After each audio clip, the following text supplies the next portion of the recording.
तो विष्णु ही कौन है? जगन्नाथ जी। अब ये जगन्नाथ जी कौन है? अब आप कहो कि विष्णु अलग हैं, जगन्नाथ जी अलग हैं, तो फिर बात बिगड़ जाएगी कि नहीं? जो जगन्नाथ हैं वही विष्णु हैं, जो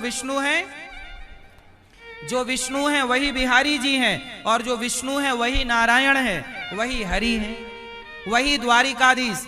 अब द्वारिकाधीश कौन है? भगवान कृष्ण। और कृष्ण कौन है? साक्षात नारायण। और नारायण कौन है? विष्णु। कुछ भी कहो, 5 देव हैं। पहले कौन? भगवान। बोलो भगवान। भगवान विष्णु। अच्छा, भगवान विष्णु का नाम ले लिया तो भगवान विष्णु कौन? भगवान विष्णु, राम ही विष्णु, कृष्ण ही विष्णु, नरसिंह ही विष्णु। तो जहां विष्णु नाम आ गया वहां राम अपने आप आ गया, कृष्ण अपने आप। बोलो हाँ। तो विष्णु कह दिया तो 24 अवतार आ गए। तो विष्णु, आप किन की पूजा कर सकते हैं? भगवान विष्णु की, 24 अवतारों की।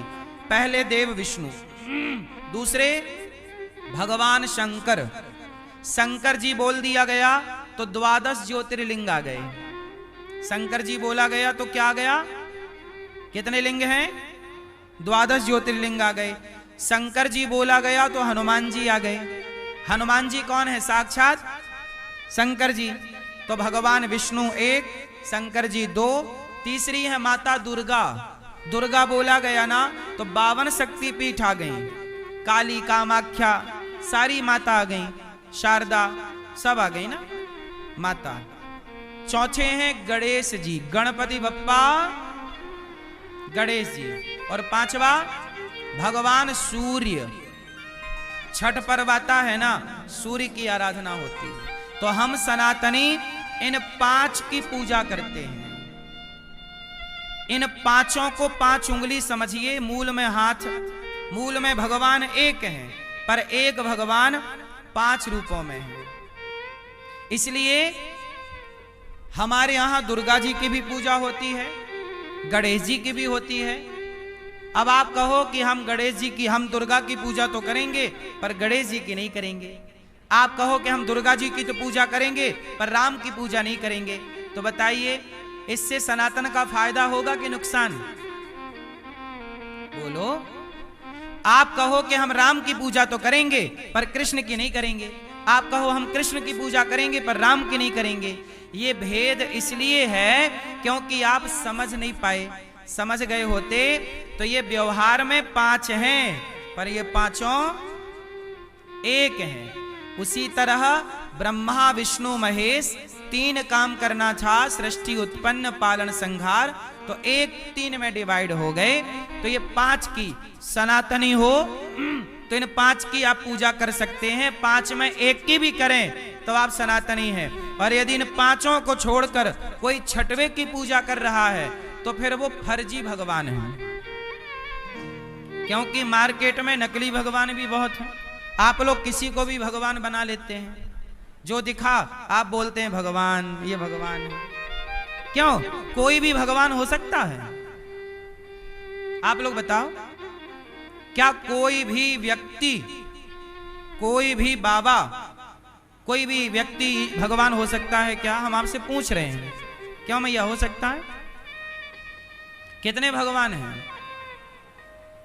एक। क्या नाम है? क्या नाम है एक भगवान का?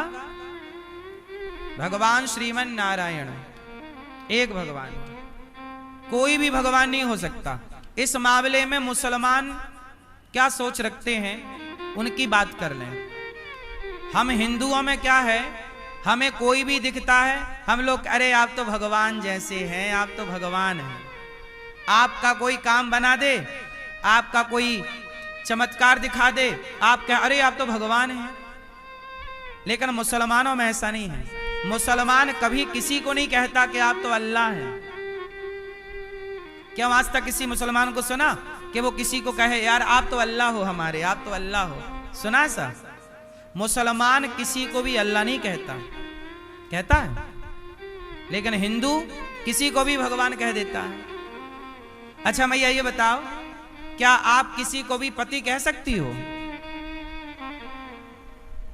क्यों भैया, आप किसी को भी पत्नी कह सकते हो? कह दोगे तो डंडे ना पड़ जाएंगे? हैं? आप किसी भी महिला को कह दो कि ये तो हमारी पत्नी है, लो। जैसे कोई भी स्त्री आपकी पत्नी नहीं हो सकती, कोई भी पुरुष आपका पति नहीं हो, जैसे आपका पति ही आपका है, दूसरा पुरुष आपका पति नहीं हो सकता। आपकी स्त्री ही आपकी है, दूसरी स्त्री आपकी पत्नी नहीं हो सकती। ऐसे भगवान एक है, कोई भी व्यक्ति भगवान नहीं हो सकता। इसलिए ईश्वर एक है। हर धातु सोना नहीं हो सकती। सोने का भाव अलग है और लोहे का भाव, अब दोनों धातु है, चांदी भी धातु है, लोहा सोना भी धातु है, क्या दोनों के भाव एक हो सकते हैं? बोलो मेरी मां। जैसे धातु अलग अलग हैं और हर धातु की उपयोगिता और हर धातु की कीमत मूल्य अलग अलग है, उसी तरह भगवान का मूल्य अलग है। भगवान के मूल्य का इस धरती पर कोई नहीं हो सकता। अब आप किसी को भी भगवान कह देते हैं, इससे क्या होता है कि आज ये भगवान आप कह दोगे, ये भगवान, कल कोई कहेगा ये भगवान, तो लो फिर यही भगवान हो गए दो, फिर यही तीन भगवान। वो कहते हैं हमारे भगवान ये, हमारे भगवान ये। हमारे देश में एक पिक्चर आई थी, अमर अकबर एंथोनी। वो पिक्चर आई तो उस पिक्चर से एक भगवान लॉन्च हो गए। उस मूवी ने एक भगवान को लॉन्च कर दिया। बोलो हाँ, ये बात सही है कि गलत है? तो आजकल तो बॉलीवुड नए भगवान लॉन्च कर रही है। भारत है ना सनातन, सनातनों का ह्रास क्यों हुआ? मुसलमानों के वामन देश है 52 कंट्री, हिंदुओं का एक भी हिंदू राष्ट्र नहीं है। क्यों?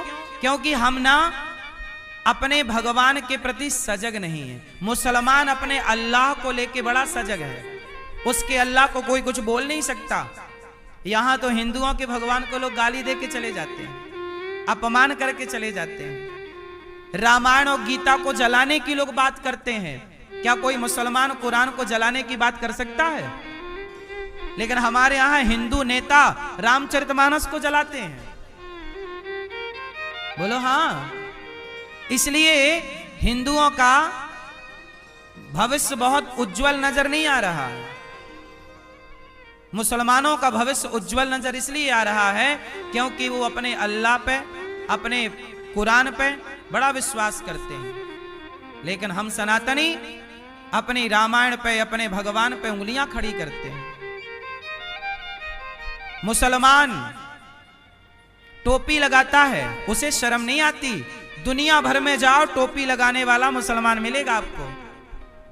मुसलमानों को टोपी लगाने में कोई दिक्कत नहीं है, पर हिंदुओं को कहो कि तिलक लगाओ तो तिलक लगाने में शर्म आती है। गले में तुलसी की माला पहनो तो तुलसी की माला पहनने में शर्म आती है। क्यों? तुम्हें झूठ बोलने में शर्म नहीं आई? दिन भर एक एक घंटा चुगली करते हो, निंदा करते हो, शर्म नहीं आई? आप लोग निंदा करते हो ना, यह शर्म की बात है कि नहीं? निंदा करने में शर्म नहीं है, चुगली करने में शर्म नहीं है, झूठ बोलने में शर्म नहीं आई, मांस खाने में शर्म नहीं आई, मां बाप का अपमान करते हो उसमें शर्म नहीं आई, लेकिन तिलक लगाते हो शर्म आती है। शराबी को शराब पीता है, उसे शराब पीने में शर्म नहीं है। पराई लड़की को, बहन बेटी को छेड़ने में शर्म नहीं आ रही है। लड़कियां जाती हैं, कुछ लड़के चौराहे पे बैठे गलत गलत कमेंट करते हैं, गलत बात करते हैं। तुम्हें किसी बहन बेटी को छेड़ने में शर्म नहीं आती, शराब पीने में शर्म नहीं आती, पर तिलक लगाने में शर्म आती है। इससे हिंदुओं का उत्थान होगा? इससे सनातन संस्कृति कमजोर हो रही है कि मजबूत हो रही है? मुसलमान टोपी लगाता है, उसे कोई शर्म नहीं है। हर शुक्रवार को जाके नमाज 5 बार पढ़ता है, शुक्रवार को मस्जिद जरूर जाता है। लेकिन आपके पास ऐसा कोई दिन नहीं है जिस दिन में आप नियम बनाए कि हम जाके एक दिन हनुमान चालीसा पढ़ेंगे। अरे आपके तो 7 दिन आपके हैं, 7 दिन में एक दिन तो टाइम निकालो कि मंदिर जाना है। हनुमान चालीसा हमें रोज पढ़ना है, थोड़ा सत्संग रोज करना है, नहीं, केवल सवाल खड़े करने। चलो सब दुनिया में खून बहाया जाता है, बकरे को काटा जाता है त्योहारों के नाम पर, दुनिया में खून बहाया जाता है, पर एक हम सनातनी हैं जो सांप को भी दूध पिलाते हैं नाग पंचमी को। क्यों मेरी मां? हम सनातनी सांप को दूध पिलाते हैं कि नहीं? हम लोग सांप को भी दूध पिलाते हैं। जो जहर उगलता है उस सांप को भी हम लोग नहीं मारते, उसे भी देवता मानकर पूजते हैं। जिस देश में, जिस सनातन संस्कृति में सांप को पूजा जाता हो, बैल को पूजा जाता हो, नंदी शंकर जी के मंदिर में, शंकर जी बाद में मिलेंगे, पहले नंदी का दर्शन होगा। जिस देश में नंदी को पूजा जाए, सांप को पूजा जाए, गरुण जी को पूजा जाए, भगवान के वाहन गरुण जी, चूहा को पूजा जाए, गणेश जी रखते हो तो चूहा आता है, चूहे की पूजा होती है। जिस देश में चूहा की पूजा हो, उल्लू माँ लक्ष्मी का वाहन उल्लू, शेर माँ दुर्गा का वाहन, मोर कार्तिकेय जी का वाहन। जिस देश में उल्लू की पूजा हो, सांप की पूजा हो, जिस देश में बैल की पूजा हो, मोर की पूजा हो, जिस देश में तुलसी की पूजा हो, जिस धर्म में पेड़ पौधे वनस्पतियों की पूजा हो, नदियों की पूजा हो, समुद्र की पूजा हो, अरे सनातनी श्रेष्ठ इसलिए है क्योंकि वो सबका आदर करना जानता है, सबकी इज्जत, सब में अपने ईश्वर को देखता है। आप लोग गौरी गोपाल आश्रम में जो वृद्ध माएं रहती हैं, 311 माएं, इन माओं की भी सेवा कर सकते हैं। माओं की सेवा करें, आप भी माओं को भोजन का सहयोग कर सकते हैं गौरी गोपाल आश्रम में, क्योंकि आप अपनी मां की सेवा करेंगे, पर जिन माओं को बच्चों ने घर से निकाल दिया उन माओं की सेवा कौन करेगा? इसलिए जिन माओं को उनके अपने बच्चों ने निकाला है, ऐसी माओं की सेवा आप भी करिए। आप सब सहयोग करते हैं तो गौरी गोपाल आश्रम में वृद्ध माओं को भोजन मिलता है। आप सहयोग नहीं करेंगे तो भोजन नाश्ता कौन देगा? तो आप भी किसी माँ का सहारा बनो जो गौरी गोपाल आश्रम में रहती हैं। तू कितनी अच्छी है, तू कितनी भोली है, प्यारी प्यारी है ओ माँ,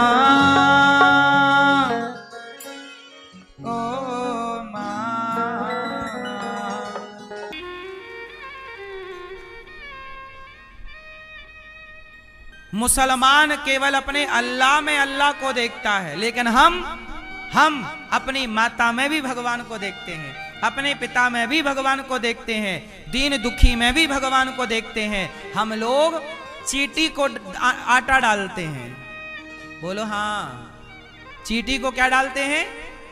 आटा। डाला कि नहीं आप लोगों ने कभी? चींटी को आटा डालना हम लोग जानते सीखे हैं, हमारे पुरखों ने सिखाया है कि बेटा चींटी का भी दिल ना दुखाओ, चींटी को आटा डालो, बोलो हाँ। सोचो सनातन श्रेष्ठ क्यों है? जहां चींटी को भी आटा डालना धर्म हो, चींटी खाए फिर हम खाएंगे, अतिथि खाए फिर हम खाएंगे, ये विचारधारा किसकी है? दुनिया कितने भी दुनिया के लोग देश बना लें, पर सनातन से बड़ा कोई नहीं है। बस ये बात आपके बच्चे जाने कि सनातन श्रेष्ठ है। आज आपके बच्चे ना सनातन धर्म को नहीं जान रहे हैं, सनातन संस्कृति को नहीं जान रहे। आजकल के बच्चे गीता नहीं पढ़ते बल्कि गीता का मजाक उड़ाते हैं। आज के बच्चे रामायण नहीं पढ़ते बल्कि रामायण का मजाक उड़ाते हैं। मुसलमान कभी भी अपने कुरान का मजाक नहीं उड़ाता, वो अपने कुरान का सम्मान करता है। जबकि हमारे वेद पुराणों में क्या लिखा है? साइंस है, साइंस। बताओ पृथ्वी गोल है कि चपटी है? बोलो पृथ्वी कैसी है? किसने बोला गोल है? विज्ञान। आप लोग विज्ञान, अच्छा बताइए विज्ञान अस्तित्व में कब आया? साइंटिस्ट अस्तित्व में कब आए? बताइए वैज्ञानिक कब बने? कब बने? सबसे पहली सैटेलाइट कब बनी? कब ये इसरो बना? कब ये नासा बना? बताइए जरा, विज्ञान अस्तित्व में कब आया? कितने साल हुए? 1950 में, लगभग 1950 में पहली सैटेलाइट छोड़ी गई थी। इसके 30 साल पहले से मान लो नासा की स्थापना कब हुई? लगभग 1930 में। आप और डीप पे जाइएगा, सब मिल जाएगा। विमान कब बना? 1903 में। बिजली का आविष्कार कब हुआ? आप जाके देख लीजिएगा। घड़ी का आविष्कार कब हुआ? जाके देख लीजिएगा। ये सारे आविष्कार मोटा मोटा ले लो, अधिक से अधिक ले लो तो अधिक से अधिक 500 साल है हर चीज का आविष्कार। मैं बहुत ज्यादा बोल रहा हूं, 500 साल है नहीं इतना। बात समझ में आई कि नहीं? अधिक से अधिक हर चीज के आविष्कार की बात कब है? मोबाइल का अस्तित्व तो अभी आया ना, कुछ वर्ष कह सकते हैं आप। पहले टेलीफोन आया था, फिर मोबाइल आया। समय के साथ चीजें अपडेट होती गई, बढ़ती गई। लेकिन मुझे एक बात बताइए, पृथ्वी गोल है। किसने बोला सबसे पहले कि पृथ्वी गोल है? विज्ञान ने बोला पृथ्वी गोल है। विज्ञान के पहले लोग मानते थे पृथ्वी चपटी है। बोलो हाँ। लेकिन याद रखिएगा, दुनिया ने पहले यह स्वीकार किया पृथ्वी चपटी है, कुरान और बाइबल, ताकि बच्चों की श्रद्धा सनातन की ओर आए। अब आजकल बच्चे ना बिल्कुल सनातन की ओर नहीं, क्योंकि उन्हें लग रहा है कि सब कुछ विज्ञान है। वो ये भूल गए कि विज्ञान यहीं से प्रकट हुआ है। विज्ञान कहां से प्रकट हुआ? सनातन से। अब आपको क्या बताएं हम? ये बताइए विज्ञान की बात। चलो बताओ, ग्रह कितने होते हैं? ग्रह कितने हैं? जोर से, कितने ग्रह हैं? किसने बोला ग्रह 9 है? विज्ञान ने पहले प्लूटो को ग्रह माना था, बाद में उपग्रह मान लिया। किसने? साइंस ने, विज्ञान ने। विज्ञान कहता है कि ग्रह 9 हैं, फिर प्लूटो को उसने उपग्रह मान लिया तो विज्ञान कहता ग्रह 8 हैं। 8 और 9 के बीच में है विज्ञान। अब वो प्लूटो को ग्रह माने कि उपग्रह माने, ये अभी विज्ञान में संशय है। बोलो हाँ। जरा सोचिएगा, विज्ञान को करोड़ों रुपया खर्च करने के बाद पता चला कि ग्रह 9 हैं।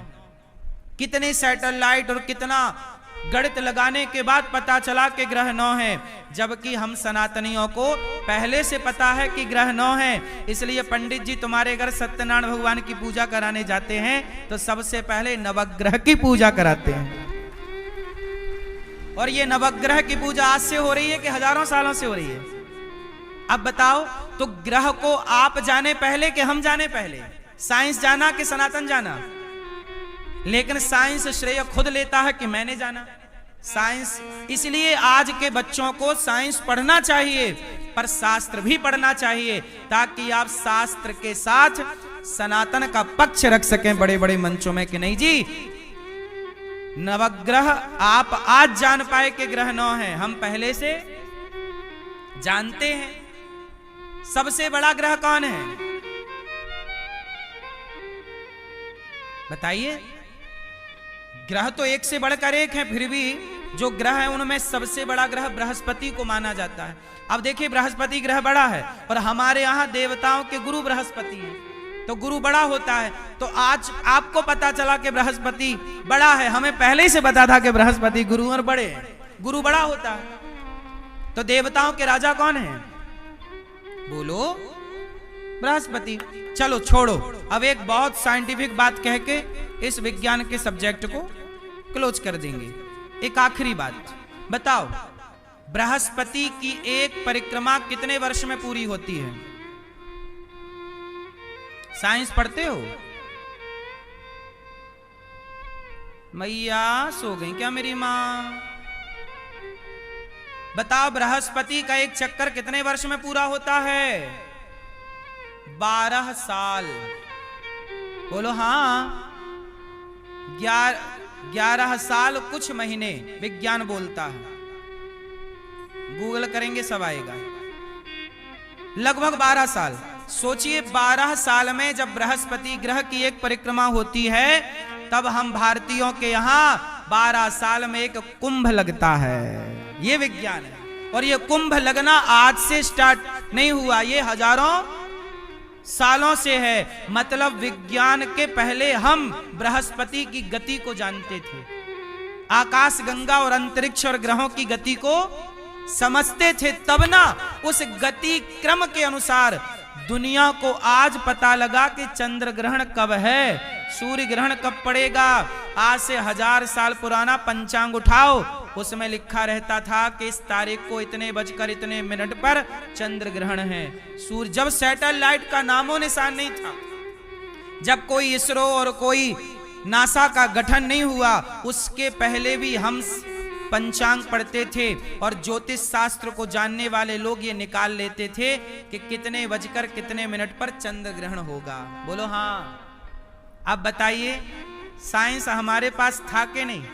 हमसे ही विज्ञान चुरा के ले गए ये विदेशी लोग, और विदेशी लोग आविष्कार कर देते हैं तो हमको लगता है यार बड़ा काम कर दिया, जबकि वो ज्ञान हमसे ही चुराया गया है। अब सनातन की ये विडंबना है कि भारत सरकार ने आज तक इन विषयों पर प्रकाश नहीं डलवाया। ये सारे विषय पढ़ाए जाने थे। मैं आप कहोगे महाराज जी आप क्या सुना रहे हो, लेकिन क्या बताऊं, ये सब शास्त्रों की बातें हैं। भागवत जी में कपिलोपाख्यान में मेडिकल साइंस है। चलो बताओ मैया, पेट में लड़का है कि लड़की, कितने महीने में पता लगता है? लिंग परीक्षण कब होता है? कौन से महीने में? गर्भ के कौन से महीने में? तीसरे महीने में। ये बात विज्ञान को अब पता लगी, तीसरे महीने में लिंग परीक्षण होता है। 3 महीने का गर्भ कंप्लीट हो गया ना, तो डॉक्टर बता सकता है कि पेट में लड़का है कि लड़की है। अच्छा, 3 महीने से पहले नहीं बता सकता, क्योंकि 3 महीने पहले लिंग तैयार नहीं होता। जो पेट में लड़का है लड़की, उसका भी तो संरचना चलती है ना पेट में, समय से हाथ निकलते हैं, पांव निकलते हैं। तीसरे महीने लिंग परीक्षण होता है। सोचिए, मेडिकल साइंस को अब पता लगा, अब मतलब 50 साल पहले, 100 साल पहले पता लगा। भागवत जी पढ़िएगा, ले जाइएगा पुस्तक, भागवत जी पढ़िएगा। भागवत जी में कपिल जी अपनी माता देवहूति को जब उपदेश करते हैं तो ये भागवत जी में पूरा बताया कपिल देव जी ने कि जब पिता के द्वारा स्त्री गर्भवती होती है तो पहले दिन में बुदबुदे की तरह होता है। माँ के पेट में कैसे कैसे बच्चा बनता है। 1 महीने में सिर बनता है, दूसरे महीने में हाथ पांव निकलते हैं, और तीसरे महीने लिंग तैयार होता है। ये साइंस हजारों साल पहले बताया जा चुका है, और इसे विज्ञान आज बताती है तो आपको लगता है यार विज्ञान सब जानता है। हमारे शास्त्रों को काश हमने पढ़ा होता तो आज जो आविष्कार दुनिया कर रही है वो आविष्कार भारत कर रहा होता। लेकिन क्या करें, हमने अपने शास्त्रों को पढ़ा नहीं, समझा नहीं, बल्कि हम लोगों ने तो रामचरितमानस को जलाना सीख लिया। हिंदू लोग जलाते हैं, बोले जलाएंगे, पढ़ेंगे नहीं, क्या करेंगे? अब बता, इससे बड़ा दुर्भाग्य क्या होगा सनातनियों का। इसलिए मेरी मां, सनातनियों को चाहिए कि हम अपने धर्म का, अपनी संस्कृति का, अपने राम का, अपने कृष्ण का सम्मान करें। मुसलमान अपने अल्लाह का सम्मान करता है कि नहीं? बोलो हाँ। जितना सम्मान मुसलमान अपने अल्लाह का करता है, क्या इतना सम्मान अपने यहां है? कोई भी कुछ बोल देता है भगवान को और आप लोग सुन लेते हैं। इसलिए मेरी मां, जो अपने इष्ट का सम्मान नहीं कर सकता, जो अपने भगवान का आदर नहीं कर सकता, वो क्या सीखेगा? इसलिए अपने भगवान को जानो। तो भगवान एक हैं, रूप 5 हैं, 24 अवतार हुए। इसके बाद नारद जी बोले कि वेद व्यास जी ने 17 पुराण लिखे पर शांति नहीं मिली। तब भागवत जी लिखी गई, तब जाकर शांति मिली। नारद जी बोले मैं दासी पुत्र था, भागवत सुना, ब्रह्मा पुत्र हुआ। भागवत सुनने से प्रमोशन हो गया, सत्संग करने से, कथा सुनने से, सत्संग करने से प्रमोशन हो गया। इसलिए मेरी मां, आप लोगों से मेरी यही प्रार्थना है कि अपने धर्म का, वेद व्यास जी ने 18 पुराण भागवत महापुराण लिखा। भागवत महापुराण की शुरुआत कहां से की? महाभारत के युद्ध से। महाभारत का युद्ध हुआ।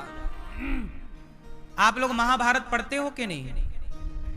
मैया महाभारत पढ़ती हो? मेरी मां पढ़ी हो?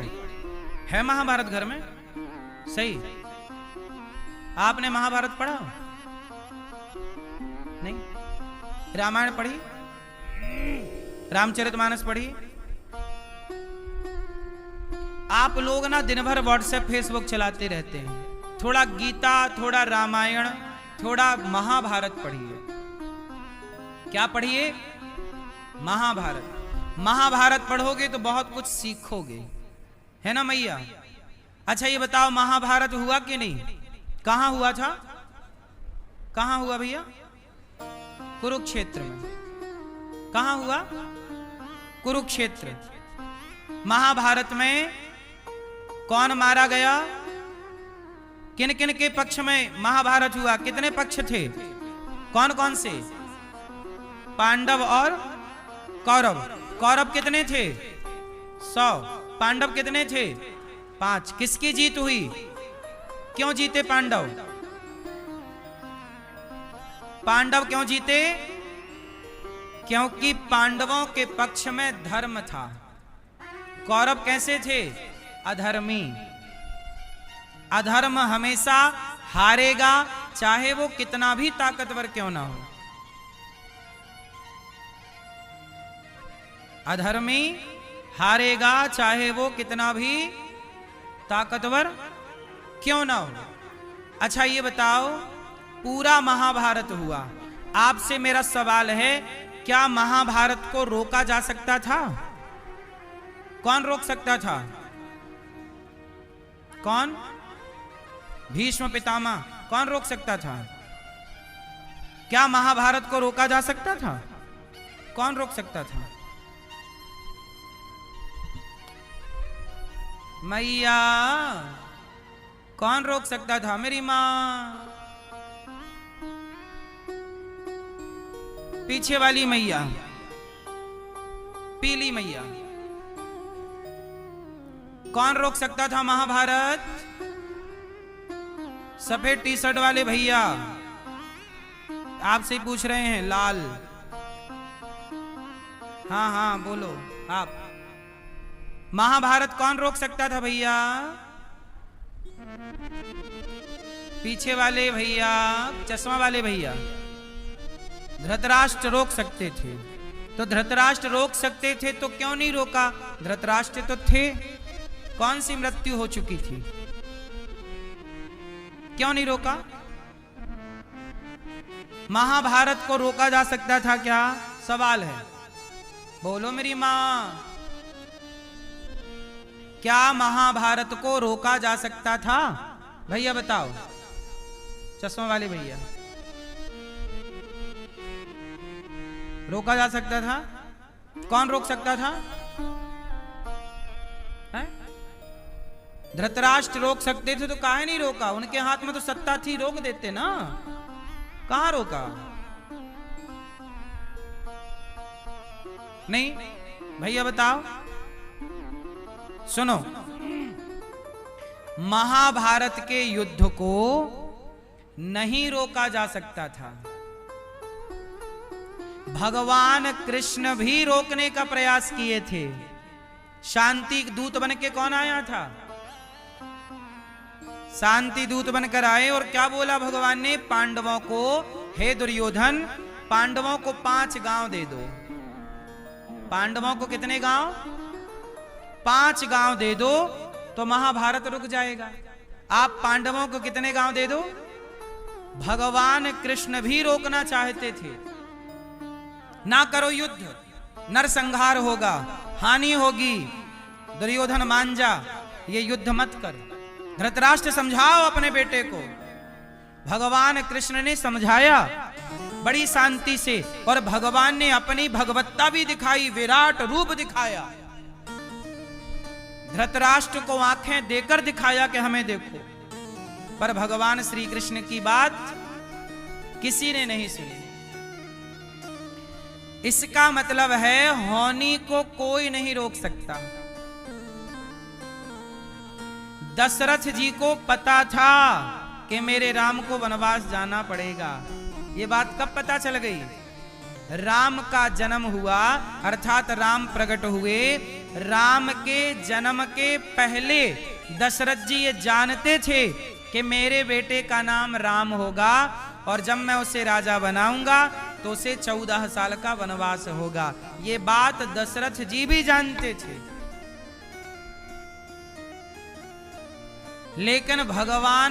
लेकिन होनी को दशरथ जी भी। इसका मतलब ये है मेरी मां कि जो हो रहा है उसे कोई रोक नहीं सकता। इसलिए जो हो रहा है आप ये समझो कि वह ईश्वर की मर्जी से हो रहा है।